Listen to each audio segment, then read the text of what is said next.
This is the third lecture on fluoroscopy and interventional imaging.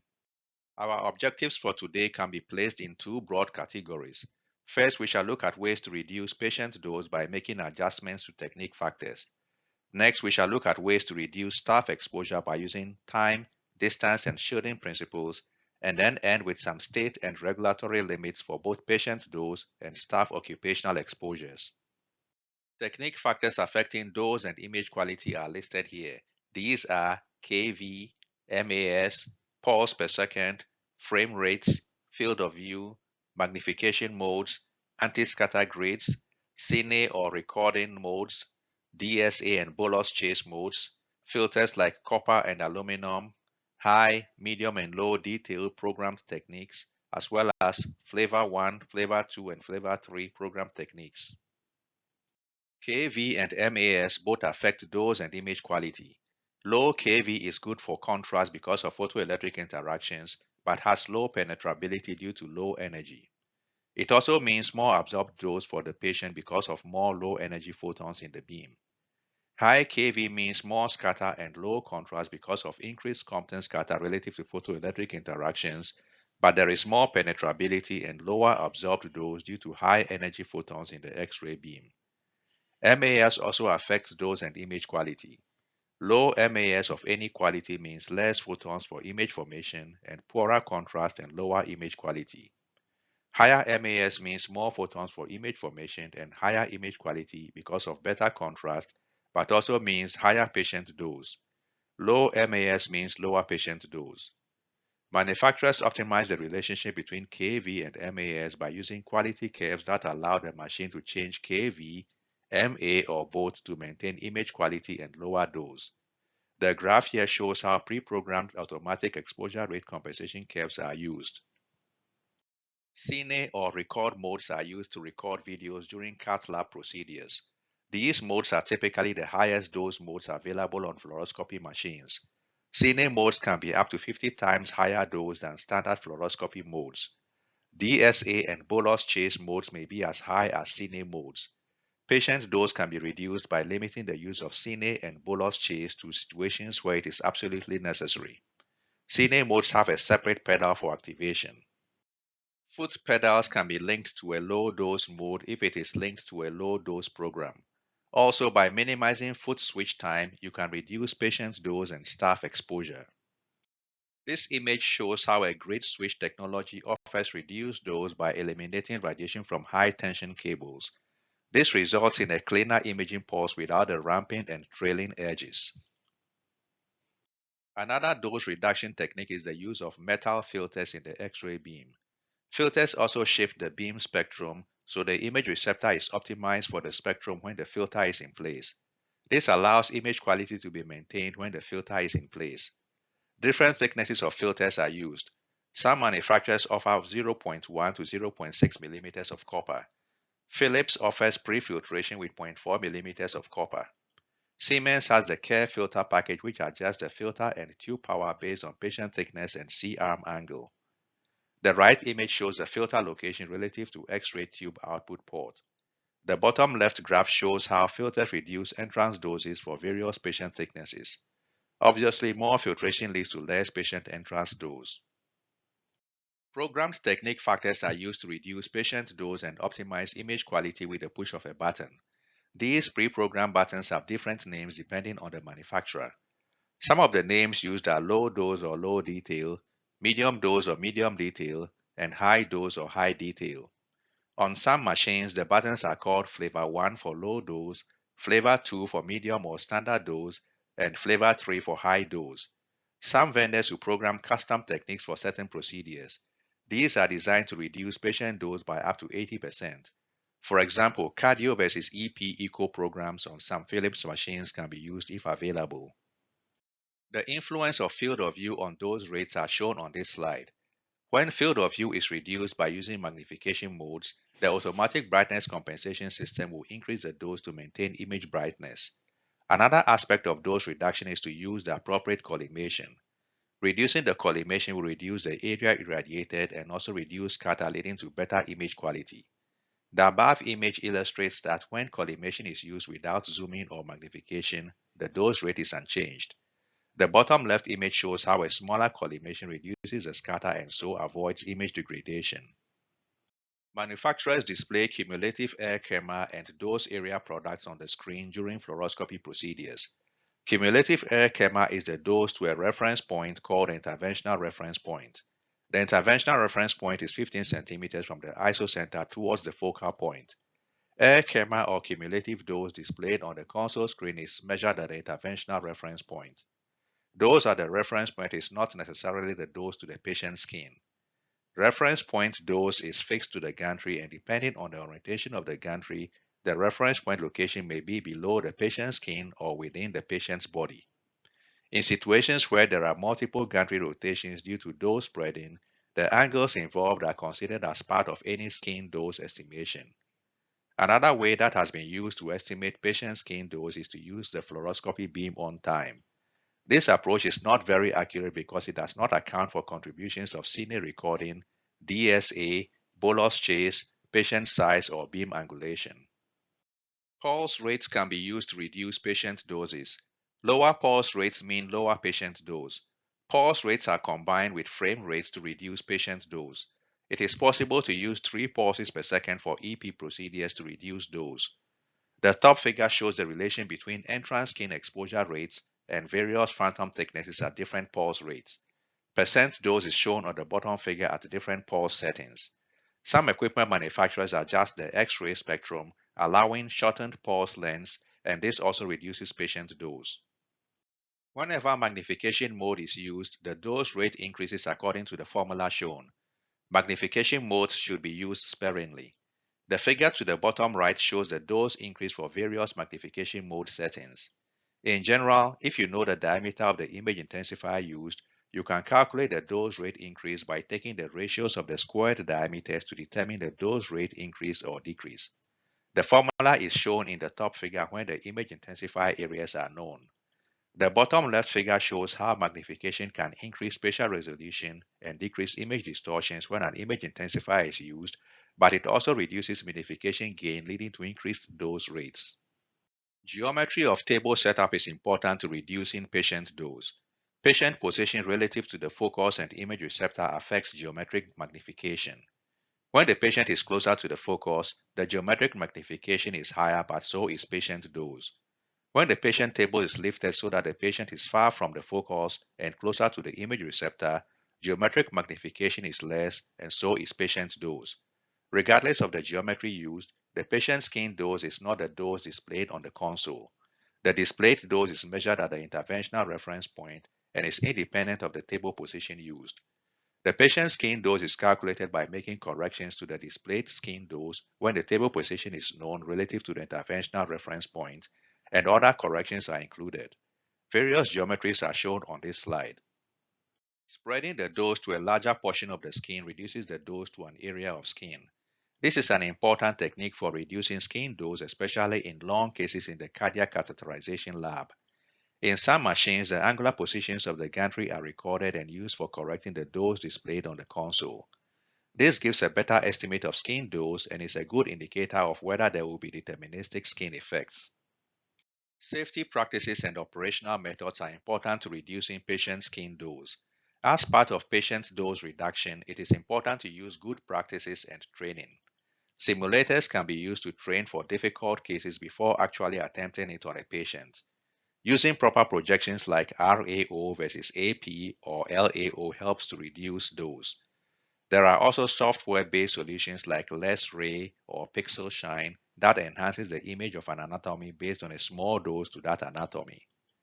Using last image hold, normal mode versus magnification, limiting cine recording, DSA and bolus chase modes, and also collimating to areas of interest will all reduce patient dose. This table provides a summary of various operational factors. Technological improvements can also reduce patient dose and improve image quality. Using new X-ray detectors with higher X-ray conversion efficiencies help with X-ray detection, which can improve image quality.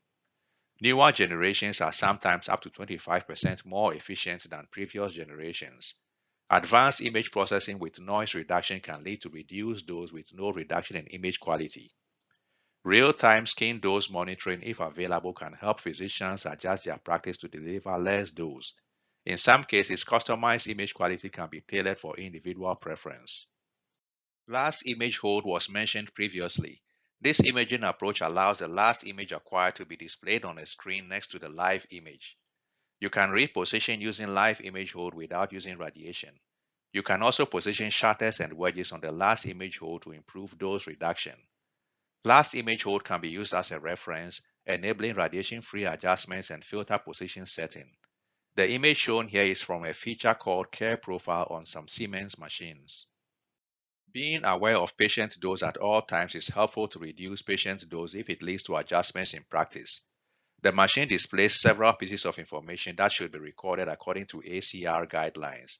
These are the physician's name, cumulative dose, also called air camera, the camera air product, fluoroscopy time, and skin location. In modern fluoroscopy machines, this information can be automatically recorded from the structured dose report. Let's now turn our attention to dosimetry. There are federal and state regulations limiting how much radiation a fluoroscopy machine can output. The machine output exposure rate is limited to less than 10 roentgens per minute in normal mode or less than 20 roentgens per minute in high exposure mode.